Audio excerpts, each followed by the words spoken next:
চিত্রনায়িকা পূর্ণিমা ও স্বামী আশফাকুর রহমানের সম্পর্ক নিয়ে গুঞ্জন ছাড়িয়েছে।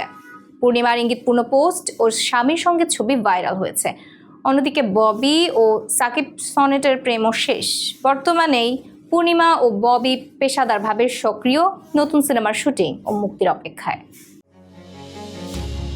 চিত্রনায়িকা পূর্ণিমা ও বেসরকারি চাকরিজীবী আশফাকুর রহমানের দাম্পত্য জীবন নিয়ে ইন্ডাস্ট্রিতে সম্প্রতি গুঞ্জন ছড়িয়েছে। 2022 সালে বিয়ে করার পর 3 বছরের সংসার বেশ শান্তভাবেই চলছিল, কিন্তু সপ্তাহখানেক ধরে সামাজিক মাধ্যমে তাদের সম্পর্ক নিয়ে আলোচনা শুরু হয়েছে। কেউ বলছেন দাম্পত্য জীবনে চিড় ধরেছে, আবার কেউ বিচ্ছেদের গুঞ্জনও ছড়াচ্ছেন।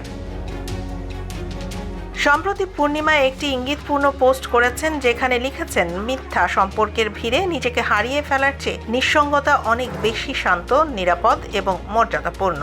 এই পোস্ট সামাজিক মাধ্যমে নানা আলোচনার জন্ম দিয়েছে। তবে গত বুধবার তিনি স্বামীর সঙ্গে একটি রেস্তোরাঁয় হাত ধরে ছবি পোস্ট করেছেন, যা অনেকেই গুঞ্জনের জবাব হিসেবে দেখছেন। বিচ্ছেদের গুঞ্জন নিয়ে এখন পর্যন্ত সরাসরি কোনো মন্তব্য করেননি পূর্ণিমা। অন্যদিকে চিত্রনায়িকা ইয়ামিন হক ববির 7 বছরের প্রেমের সম্পর্ক সম্প্রতি ভেঙেছে বলে শোনা যাচ্ছে। প্রযোজক ও পরিচালক সাকিব সনেটের সঙ্গে তার সম্পর্ক শেষ হয়েছে। সামাজিক মাধ্যমে তাদের ছবি দেখা যায় না। ববি স্পষ্টভাবে জানিয়েছেন তিনি এখন কারোর সঙ্গে প্রেম করছেন না।